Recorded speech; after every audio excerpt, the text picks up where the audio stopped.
2025-26 የውድድር ዓመት የአፍሪካ ዋንጫ ሞሮኮ ታስተናግዳለች። ማንቸስተር ዩናይትድ ደግሞ ወሳኝ 3 ተጫዋቾቹን በዚህ የውድድር ዓመት ያጣል። ከሞሮኮ ብሔራዊ ቡድን ጋር ናስር መዝራይ፣ ከኮት ዲቫር ጋር ደግሞ አማድ ዲያሎ፣ እንዲሁ ደግሞ ከካሜሮን ጋር ሌላኛው የቡድኑ የፊት መስመር ተጫዋች የሆነው ብሪያን ኤምቤሞ በዚህኛው 2025 የአፍሪካ ዋንጫ ማንቸስተር ዩናይትድን እንትተው ወደ ሀገራቸው ምናልባት የአህጉሩ በጣም ትልቁ በሚባለው ቶርናመንት ላይ ሊሳተፉ ያቀናሉ። ታዲያ ከነዚህ ጋር ተያይዘው መች ነው መሄድ የሚችሉት? ምን ያህል ጨዋታ ያመልጣቸዋል? ለምን ያህል ጊዜ ለማንቸስተር ዩናይትድ ግልጋሎት ሊሰጡ ይችላሉ? የሚሉትን ጉዳዮች መመልከት ያለብን ይመስለኛል። ምናልባት አህጉራዊ ውድድሮች ግን እየተመለከተን ከሆነ 2026 ሜክሲኮ፣ ካናዳ እና አሜሪካ በሚያስተናግዱት ዓለም ዋንጫ ላይ ካሜሩን አተሳተፍም። በዚህ ምክንያት የብሪያን ኤምቤሞን ግልጋሎት ማንቸስተር ዩናይትድ አያጣም። ነገር ግን ሁለቱ ተጫዋቾች ደግሞ በዛ ቶርናመንት ላይ ብሔራዊ ቡድኖቻቸውን ያገለግላሉ። አሁን ግን ሚድ ሲዝን ላይ ዩናይትድ በጣም ወሳኝ በሚባሉ መርሃ ግብሮች ላይ የእነዚህን ተጫዋች ግልጋሎት አያገኝም። ስለዚህ ቀደም ሲል እንዳልነው ሞሮኮ አዘጋጇ ሀገር ናት። የናስር መዝራይ ደግሞ በእያንዳንዱ ጨዋታ መሰለፍ ኤክስፔክት የሚደረግ ነው። ይህንን ተጫዋች ያጡታል። ነገር ግን ምን አይነት ጉዳዮች ይኖሩታል? ከምን ያህል ቀናት በፊትስ ነው እነዚህ ተጫዋቾች ከዩናይትድ እንዲለቁም ጭምር የሚጠበቀው? የሚሉት ጉዳዮች ትኩረት የሚሰቡ ናቸው። ምክንያቱም ባለፉት 11 እንግሊዝ ፕሪሚየር ሊግ ጨዋታዎች ብሪያን ኤምቤሞ በማንቸስተር ዩናይትድ በ11ዱም ተጫውቷል። ስለዚህ ወሳኝ የሚባለው ተጫዋቻቸው ነው። ከዛ ባለፈ ደግሞ የቡድኑ 10 ቁጥርን በመጫወት ሚና እና እንዲሁ ደግሞ ዊንግ ባክም ጭምር በመሆን ሲያገለግል እየተመለከት ነው የምንገኘው። የራይቱ ዊንግ ባክ ማለት ነው። አማድ ሌላ ወሳኙ ተጫዋቻቸው ነው። ምንም እንኳን የዩናይትድ በተለይ ዊንግ ባኮቻቸው እንዲሁም ደግሞ ተከላካዮቻቸው ዘንድሮ ብዙ ሮቴሽን የተመለከትንበት ነው። ለምሳሌ በቡድኑ በኩል ሌላው ዴጎ ዳሎትን እዛ ቦታ ላይ ለመጠቀም ይሞክራሉ። ናስር መዝራይ፣ ፓትሪክ ዶርጉ ያሉ ተጫዋቾችን እንደው በተለያየ የጨዋታ ሂደቶች ላይ ሲጠቀሙባቸው እንመለከታለንና የእነዚህ ተጫዋቾች በሜዳ ውስጥ መኖር ቡድኑን ምን ያህል እንደሚያግዘው ምንም ጥያቄ የለውም እና ለሆኑ ያህል ጨዋታዎች ስትረግል ሊያደርጉባቸው የሚችሉባቸው እድሎች ሊኖሩ እንደሚችሉ ከወዲሁ መገንዘብ በምንችለው ልክ ነው እንግዲህ ማንቸስተር ዩናይትድ እነዚህን ተጫዋቾች የሚያጡት ማለት ነው። 2025 የአፍሪካ ዋንጫ እንዴት ባለ መልኩ ነው እነዚህን ቡድኖች ክለቦች ሊያጧቸው የሚችሉት? ምናልባት ከአፍም ሆነ በአጠቃላይ ማለት ነው የአፍኮን የአፍሪካን ዋንጫ የሚያስተናግዱት ሀገራት በሚቀጥለው አርብ ምን ያደርጋሉ? 55ቱን የቡድን እስካዶቻቸውን ያሳውቃሉ። ያም ማለት በስብስባቸው ውስጥ ሊኖሩ የሚገቡትን ማለት ነው ካፍም ሆነ ኮንፌዴሬሽን ካፕ ላይ ተሳትፎ የሚያደርጉት ሀገራት። ከዛ ባለፈ በፈረንጆቹ የቀን አቆጣጠር ማለት ነው ከዲሴምበር 21 ጀምሮ እስከ ምናልባትም በብሔራዊ ቡድን ቆይታ የሚኖረው እስከ ብሔራዊ ቡድኖች ጨዋታዎቻቸውን እያከናወኑ ቆይታን ያደርጋሉ ማለት ነው። ምናልባት በዚህ ቆይታዎች ውስጥ በጣም ከሚጎዱ ክለቦች ውስጥ በቀዳሚነት ሊነሳ የሚገባው ቡድን ማንቸስተር ዩናይትድ በቀዳሚነት ሊነሳ የሚችልበት እድል እጅግ በጣም ሰፊ ነው። ምክንያቱም ደግሞ በጣም ወሳኝ በሚባሉ ቀናት ከዲሴምበር 21 እስከ ጃንዋሪ 18 ድረስ ባሉት ቀናቶች ክለቦች ተጫዋቾቻቸውን ያጣሉ። በአጠቃላይ ሙሉ ለሙሉ በምንላቸው ልክ አፍሪካን ተጫዋቾችን የሚይዙ ክለቦች ማለት ነው። ስለዚህ እስከ ዲሴምበር 11 ድረስ ተጫዋቾች ከክለቦቻቸው መሄድ ይኖርባቸዋል። ወደ አፍሪካ ዋንጫው ብሔራዊ ቡድኖቻቸውን መቀላቀል ግድ ይኖርባቸዋል። ምን ያህል ጨዋታዎችን ነው ቡድኖቹ የሚያመልጣቸው? ለምሳሌ የአፍሪካ ዋንጫ በሚከናወንበት ዕለት ማንቸስተር ዩናይትድ በተለይም ማለት ነው በኖቬምበር ኢንተርናሽናል ብሬክ ከዚህ በኋላ ብሔራዊ ቡድኖች ጨዋታዎችን አያከናውኑም። ነገር ግን በዚህ ቆይታዎች ውስጥ ለምሳሌ ዲሴምበር 21 ላይ ዩናይትድ በፕሪሚየር ሊጉ ከአስቶን ቪላ ጋር ጨዋታውን ያከናውናል። በተመሳሳይ ደግሞ የሞሮኮ ብሔራዊ ቡድን የአፍሪካ ዋንጫ መርሃ ግብሯን ከኮሞሮስ ጋር ታከናውናለች። ስለዚህ በ11 እንዲለቀቁ ተጫዋቾች ይደረጋሉ። ነገር ግን ከ10 ቀናት በኋላ በተመሳሳይ በ21 ማለት ነው ሁለቱ ሀገራት ተጫዋቾቻቸውን የመልቀቅ ግዴታ ውስጥ ይገባሉ። በተመሳሳይ ካሜሩንና ኮት ዲቫር ደግሞ እንዲሁ ጨዋታዎቻቸውን ያከናውናሉ ማለት ነው ከጋቦንና ከሞዛምቢክ ጋር በዲሴምበር 24 መርሃ ግብሮቻቸው። ስለዚህ በእነዚህም ቀናቶች እነዚህ ተጫዋቾች በቡድኖቻቸው ውስጥ አያገኙ ማለት ነው። ስለዚህ ሶስቱ ተጫዋቾች በእንዲህ እስከ ዲሴምበር 29 ድረስ ናስር ማዝራዊ እንዲሁም ደግሞ ዲሴምበር 31 እንዲሁም ደግሞ ብሪያን ኤምቤሞና አማድ መርሃ ግብሮቻቸውን ያከናውናሉ። በእነዚህ ሂደት ውስጥ ጨዋታዎቻቸውን የምድብ መርሃ ግብሮቻቸውን ስለሆነ የሚያከናውኑት ቡድኖቹ ወደ ቀጣይ ዙር ማለፋቸውን የሚያረጋግጡ ከሆነ በቡድን ውስጥ ጨዋታዎቻቸውን አያከናውኑም። ይህም ማለት እስከ ጃንዋሪ 18 ድረስ የመሄድ እድል ሊኖራቸው ይችላል። ያ ማለት ምናልባት ስኬታማ የሚሆኑ ቡድኖች ከሆኑ ነው። በዛን ዕለት ደግሞ ጃንዋሪ 18 ደግሞ ማንቸስተር ዩናይትድ ማንቸስተር ደርቢን በኦልትራፎርድ የሚያከናውንበት ዕለት ይሆናል ማለት ነው። ከማንቸስተር ሲቲ ጋር 198ኛውን መርሃ ግብር ያከናውናል። ቀደም ሲል እንዳልኳችሁ ግን በክሪስማስ ፊክስቸር ዩናይትድ ከአስቶን ቪላ ጋር ጨዋታውን ያከናውናል። ከዛ ከኒውካስል ዩናይትድ ከዛ ከወልቭስ ጋር የሚያደርጋቸው መርሃ ግብሮች አሉ። ስለዚህ እንዲሁም ደግሞ የኤፍኤ ካፕ 3ኛ ዙር መርሃ ግብርም ጭምር ቡድኑ መርሃ ግብሩን ሲያከናውን በእነዚህ ጨዋታዎች ላይ ተጫዋቾቻቸውን ማግኘት አይችሉም ሩበን አሞሪም። ታዲያ ምንድን ነው ሊሆን የሚችለው? ከኢንተርናሽናል ብሬክ ከኢንተርናሽናል ምናልባትም ዓለም አቀፍ ሕግ ከምንለው ጋር ተያይዞ እንዴት ባለ መልኩ ነው ተጫዋቾች በብሔራዊ ቡድኖችና በክለቦቻቸው በኩል ትሪት ሊደረጉ የሚችሉት? አንድ የምናስታውሰው ነገር አለ። ከዚህ በፊት አንዳንድ ብሔራዊ ቡድኖች ቀደም ብለው ከክለቦች ጋር ባላቸው መግባባት ልክ ተጫዋቾቻቸውን እንዲለቁላቸው እንኳን መስማማቱ ላይ ቢደርሱም ምናልባት በአንዳንድ አስገዳጅ ምክንያት ተጫዋቾች አንዳንድ የምድብ መርሃ ግብሮች እንዳያመልጣቸው ክለቦችና እንዲሁም ደግሞ ብሔራዊ ቡድኖች ተስማምተው ያንን ሊፈቅዱላቸው ይችላሉ።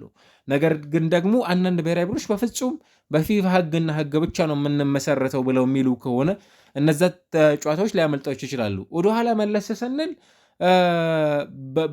አንዳንድ ብሔራዊ ቡድኖች ለተጫዋቾቻቸው አንዳንድ ጨዋታዎችን ከፈቀዱላቸው ምናልባት የመጀመሪያውን መርሃ ግብር ከአስቶን ቪላ ጋር እነዚህ ሶስቱ ተጫዋቾች በብሔራዊ ቡድኖቻቸው ፍቃድ መሰረት በዩናይትድ ከአስቶን ቪላ ጋር ያንን ጨዋታ እንዲያከናውንም ጭምር ሊፈቅዱለት ይችላሉ። ያ ካልሆነ በቀር ግን ከቡድኑ ከብሔራዊ ቡድኖቹ አንጻር ከተመለከትናቸው ከመጀመሪያው ጨዋታ ጀምሮ ብሔራዊ ቡድኖቻቸውን እንዲቀላቀሉና ጨዋታዎችን እንዲያከናውኑም ጭምር የማድረግ ግዴታ ውስጥ ሊገቡ የሚችሉበት እድል አለ። ስለዚህ ቀደም እንዳልነው ከ10 ቀናት በፊት ከሆነ የሚቀላቀሉት ከዲሴምበር 11 ጀምሮ ብሔራዊ ቡድን የመቀላቀል ግዴታ ውስጥ ይገባሉ።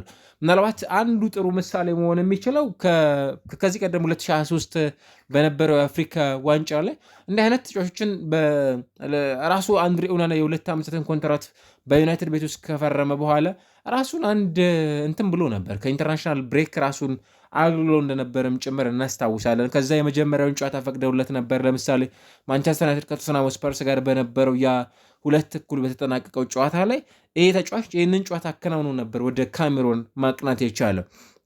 ስለዚህ አንዳንዶቹ ብሔራዊ ቡድኖች ለተጫዋቾቻቸው እንዲህ አይነት ፍቃድን ሊሰጡ ይችላሉ። ነገር ግን አሰልጣኝ ሩበን አሞሪም እነዚህን ተጫዋቾች በማጣታቸው ምናልባት የቱንም ያህል ፍቃድ ቢያገኙ በብሔራዊ ቡድኖቻቸው በጣም ሊጎዱ የሚችሉት አሰልጣኝ ይሆናሉ። ምክንያቱም የቡድኖቻቸው ፈጣሪ የሚባሉ ተጫዋቾች እነዚህ ሁለት ተጫዋቾች ናቸው። የቡድኖቻቸው በርካታ ጨዋታዎችን ያከናወኑ እነዚህ ሁለት ተጫዋቾች ናቸው። የቡድኖቻቸው በርካታ ጎሎችን የሚያስቆጠሩ ተጫዋቾችና ለተጋጣሚ አስፈሪ የሚባል የሜዳ ላይ ፐርፎርማንስን የሚያሳልፉ ተጫዋቾች እነዚህ ተጫዋቾች ናቸው እና ደግሞ በየትኞቹ ተጫዋቾች እነዚህን ተጫዋቾች ሊተኩ ይችላሉ የሚለው ጉዳይ በሰፊው የሚነሳ ጉዳይ ነው። አንዱ ሊነሳ የሚችለው ጉዳይ አማድን በተመለከተ ያው በተደጋጋሚ ልንመለከተው እንደምንችለው ዲዬጎ ዳሎትን ነው። እዛ ቦታ ላይ በተፈጥሯዊ ቦታ ተጫዋቹን ራይት ዊንግ ባኩን በተመሳሳይ ሊተኩት የሚችሉበት እድል ያላቸው፣ ሌፍት ዊንግ ባኩን ደግሞ በተመሳሳይ አሊያም ደግሞ ንስር ማዝሬ በሚጫወትበት የሜዳ ክፍል ላይ ፓትሪክ ዶርጉን እዛ ቦታ ላይ ሊጠቀሙባቸው ይችላሉ። ነገር ግን ዲዬጎ ዳሎትና አማድ የሚሰጡት ተመሳሳይ ሚና ነው ወይ? በፍጹም ይሄ ሊገናኝ እንደማይችልም ጭምር ማንሳት እንችላለን። ዶርጉ ምናልባት ምንም ጥያቄ የለውም ተፈጥሯዊ የሆነው የሜዳ ክፍሉ እዛ ቦታ ላይ መሆን ቢችልም ግን ተደጋጋሚ እዛ ቦታ ላይ ጥሩ ጊዜን አላሳለፈም። ታይራል ማላሲያን ተክቶ ነበር ወደዚህ ቡድን መምጣት የቻለው፣ ግን ደግሞ ሲዝን አጀማመሩ በሚፈለገው ልክ እየሄደ ነው ለማለት ያስቸግራል። ነገር ግን እንደነ ዲጉ ሊሆን ያሉ በጣም ወጣት የሚባሉ ሌፍት ዊንግ ባክ ሆነው ማገልገል የሚችሉ ተጫዋቾች አሉት። ማንቸስተር ዩናይትድን በተመለከተ ለቡድኑ ሌላ ጥራት መስጠት የሚችል ነገር ግን አሁን ባለው ነባራዊ ሁኔታ ማንቸስተር ዩናይትድ እጁ ላይ ያለ ሌላ አንድ ተጨማሪ ሪሶርስ አለ። ሜሰን ማውንትን ትክክለኛው የብሪያን ኤምቤሞ ተተኪ በማድረግ ማንቸስተር ዩናይትድ 10 ቁጥር ቦታ ላይ ይህንን ተጫዋች ማጫወት ይኖርባቸዋል በቀጣዮቹ ጊዜያቶች። ይሄ ብቻ አይደለም። ምናልባት ወደ ግራው መስመር ይበልጥ ሚዛኑን በማድረግ ለአማድ ለሜሰን ማውንት ያንን ቦታ በመስጠት ከዛ ባለፈ ደግሞ ማቲያስ ኩኛን ያው በተደጋጋሚ ተመለከተን እንዳለ ነው 9 ቁጥር ለማድረግ ይጥራሉ። ግን ይሄ ካልሆነ ወደ ቀኙ አመዝኖም ጭምር እንዲጫወት የማድረግ ሚናን ሊሰጡት የሚችሉት እድል እንደሆነ በደንብ ማንሳት እንችላለን። ምናልባት ቶማስ ቱዌል በቼልሲ ሳሉ ለሜሰን ማውንት ይህንን ሚና ሲሰጡት እናስተውላለን ከዚህ ቀደም በነበረው የቼልሲ ቆይታ። ስለዚህ ብሪያን ኤምቤሞን በሜሰን ማውንት ሊጠቀሙ ይችላሉ። ከዛ ባለፈ እንዲሁ ደግሞ አማድ ዲያሎን ደግሞ በሌላኛው የፊት መስመር ተጫዋች ዲጎ ዳሎት ሊጠቀሙበት የሚችሉበት አማራጭ አለ። ናስር ማዝራዊን ደግሞ ዲጎ ሊሆንን ኤክሰፕሽናል ነው ሊሆን የሚችለው። ያ ካልሆነ ግን ፓትሪክ ዶርጉን በአማራጭነት የመጠቀም እድል ነው አሰልጣኙ ሊኖራቸው የሚችለው። ነገር ግን በእነዚህ ውስጥ ደግሞ ኤክሰፕሽናል ሊሆን የሚችለው ሌሎቹ ተጫዋቾች የመተካት እድል አላቸው ብለን ማመን ብንችልም ሜሰን ማውንት ኦፍኮርስ በጣም ምርጥ ሊባል የሚችል ተጫዋች ነው። በማንቸስተር ዩናይትድ ጥሩ በሆነባቸው አጋጣሚዎች ጎሎችን ማስቆጠር ብቻ ሳይሆን በጣም ታታሪ የሚባል ወርክሬቱ ከፍተኛ የሆነ ተጫዋች እንደሆነ በደንብ ተመልክተናል በተደጋጋሚ። ነገር ግን ጉዳቶች ይህን ተጫዋች ኮንሴኪቲቭ በሆኑ ጨዋታዎች ላይ እንድንመለከተው እያደረገን አይደለም የሚገኘው።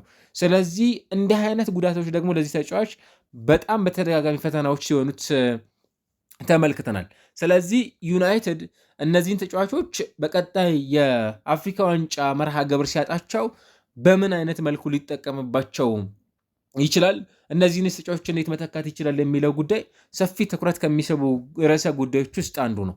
ቅድም እንዳልነው የማንቸስተር ዩናይትድ የዚህ ውድድር ዓመት ከፍተኛ ግብ አስቆጣሪ ተጫዋቾችን ከፊት የምንጠራ ከሆነ ብሪያን ኤምቤሞ በቀዳሚነት የሚነሳው ተጫዋች ነው። ቡድኑን በተመለከተ የቡድኑ ከፍተኛ ጎል አስቆጣሪ ነው እስካሁን ድረስ። እንዲያውም 7.71 ሬት ማግኘት የቻሉ ተጫዋች 5 ጎሎችን አስቆጥሯል በዚህ ቡድን ውስጥ ባሉት ቆይታዎች እና ደግሞ የትላልቅ ጨዋታዎችም ጭምር ዲሳይሲቭ ተጫዋች በመሆንም ደግሞ እየተመለከትነው ነው እንግዲህ የምንገኘው። በ11ዱም ጨዋታዎች ቀደም ሲል እንዳልነው ጀምሯል። በፕሪሚየር ሊጉ 956 ደቂቃዎችን ተጫውቷል።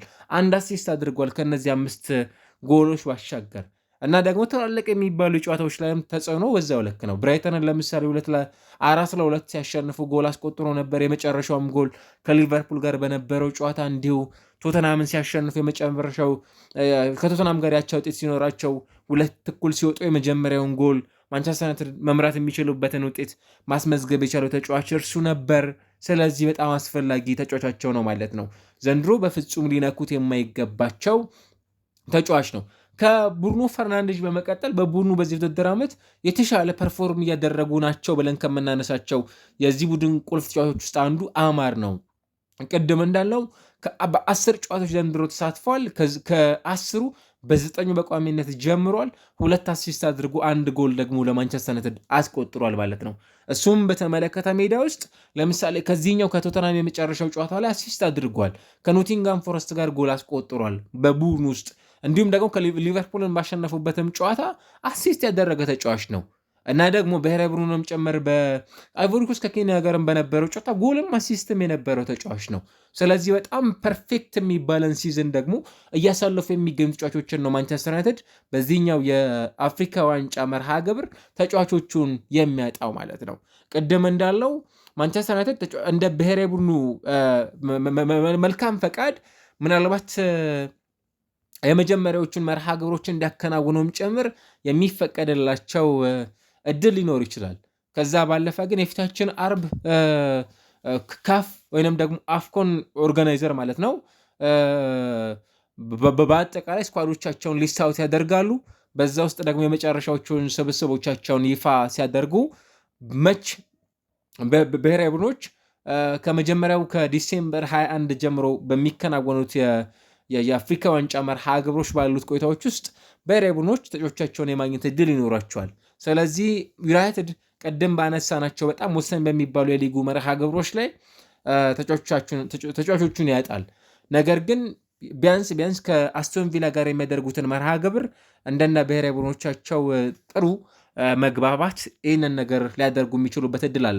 ቀደም ብሎ ግን ማንቸስተር ዩናይትድ ብሪያን ምቤሞን በተመለከተ ለካሜሮን እግር ኳስ ፌዴሬሽን ጥያቄ አቅርበዋል። እስካሁን ድረስ ምንም አይነት ምላሽ አልተሰማም። ስለዚህ ካሜሮን ይህንን ጥያቄ የምትቀበል ከሆነ ለዩናይትድ የሆኑ ጨዋታዎችን የማከናወን እድል ሊኖረው ይችላል። ያ ካልሆነ ግን በፍጥነት ወደ ብሔራዊ ቡድኖቻቸው እንዲቀላቀሉም ጭምር ሊሆን የሚችልበት እድል አለና እንግዲህ በጣም ወሳኝ በሚባልበት ሰዓት ላይ የተጫዋቾቹን ግልጋሎት ማግኘት ባለበት ሰዓት ላይ ወሳኝ የሚባሉ ተጫዋቾቹን የሚያጣው የእንግሊዝ ፕሪሚየር ሊግ ክለብ ይሆናል ማለት ነው። አንዳንድ ተጫዋቾች አሉ ምናልባት ልክ ለምሳሌ ካሜሮን የአፍሪካ ዋንጫን ባነሳችበት የውድድር ዓመት ወደኋላ መለስ ስንል እንደነ ዋይናልደም ያሉ ተጫዋቾች ይህንን ጥያቄ ውድቅ አድርገው ነበር። በፍጹም ወደ ብሔራዊ ቡድን አናቀነም። አንዱ ጥያቄያቸው ልክ ወደ ብሔራዊ ቡድን አቅንተው ሲመለሱ በክለቦቻቸው ቦታቸውን የመነጠቅ ስጋት ውስጥ ሊገቡ ይችላሉ። እንዲህ አይነት ውሳኔዎችን የሚያሳልፉ ተጫዋቾች ይኖራሉ። ግን አሁን ይህንን ውሳኔ የሚወስኑ ተጫዋቾች ናቸው ወይ በማንቸስተር ዩናይትድ እየተመለከትናቸው ያሉት ብለን ካለን በፍጹም ለዛ ትክክለኛ የሆነ ምላሽ የምናገኝባቸው ተጫዋቾች አይመስሉኝም። ሁሉም በብሔራዊ ቡድኖቻቸው የተሻለ ጊዜን ማሳለፍ የሚፈልጉ አይነት ተጫዋቾች እንደመሆናቸው መጠን የብሔራዊ ቡድኖቻቸውን ጥያቄ የሚቀበሉ ተጫዋቾች እንዳሉ ነው እንግዲህ መረዳት የሚቻለው። ነገር ግን ከዲሴምበር 21 ጀምሮ ባሉት ጊዜያቶች ማንቸስተር ዩናይትድ እስከ ጃንዋሪ 18 ድረስ ምናልባት እንደ ብሔራዊ ቡድኖቻቸው ስኬት ማለት ነው ተጫዋቾቹን የማጣት ግዴታ ውስጥ ሊገባ የሚችልበት እድል አለው።